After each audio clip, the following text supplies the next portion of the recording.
Vâng, xin kính chào các anh chị và các bạn. Hôm nay thì mình sẽ có một cái clip để hướng dẫn các anh chị về cách vệ sinh cái sản phẩm robot hút bụi này. Vâng, ok, chạy rất hung hăng. Rồi, chúng ta dừng lại, đi vào mục chính. Vệ sinh. Đầu tiên, cái phần vệ sinh đầu tiên nó sẽ là vệ sinh thùng rác. Khi mà đầy rác nó sẽ báo đèn ở đây. Đấy, và chúng ta sẽ tháo ra vệ sinh. Hoặc là nếu mà kết thúc một ngày làm việc, các anh chị vệ sinh cho nó thì càng tốt. Đây, các anh chị cầm cái này vào và rút ra. Đó, đây là thùng rác. Thùng rác chúng ta vệ sinh như nào? Đây. Ấn cái này xuống và kéo ra. Đấy, nó sẽ bong ra. Và rác ở đây chúng ta sẽ dùng cái gì? Dùng chổi sơn hoặc là dùng bàn chải.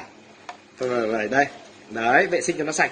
Thứ hai nữa, cái này cũng rất quan trọng các anh chị và các bạn. Nhiều khi các anh chị và các bạn quên, nhưng cái này cũng rất cần phải vệ sinh. Đó là đây các anh chị nhé, nó có cái hình mũi tên này, ấn vào cái lẫy màu vàng này, kéo ra và cầm vào đây kéo ra. Nó là gì? Nó là màng HEPA, một cái cực kỳ quan trọng.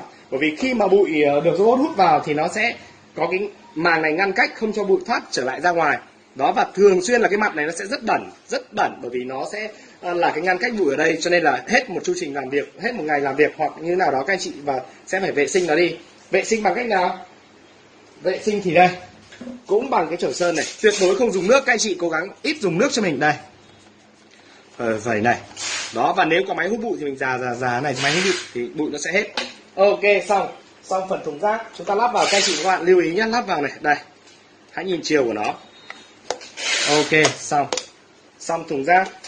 Phần tiếp theo chúng ta cần phải vệ sinh là gì? Đây, nó sẽ nằm ở dưới. Đó, đầu tiên chúng ta vệ sinh hai thanh lưu. Hai cái này chúng ta ấn vào, kéo lên. Đấy, nâng lên. Đấy, những cái tóc ở đây các anh chị kéo ra. Tóc ở đây kéo ra. Rác bẩn ở đây các anh chị lấy chổi sơn vệ sinh đi. Đó, thế là xong hai thanh lưu, đúng không ạ? Đó, tóc ở đây. Và chúng ta nếu mà cần tóc mà nó bị kẹt, các anh chị cũng kiểm tra nhé, chỉ cần kéo cái này ra thôi. Đó, kéo ra thì sẽ là vệ sinh được nó.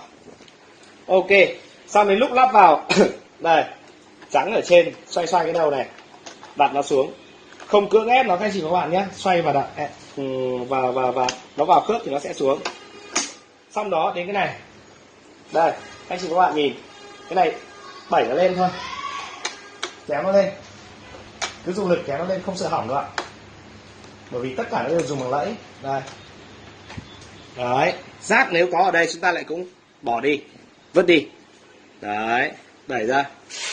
Và khi lắp vào đây các anh chị nhìn này, lắp vào này để nó cân, ấn cạch một cái là xong. Và cái này ấn cạch một cái là xong. Đấy. Còn như bạn này, đây, những cái chổi này chúng ta sẽ dùng cái đây, tô vít vặn nó ra, và nếu có tóc ở đây kéo nó ra, thế là xong.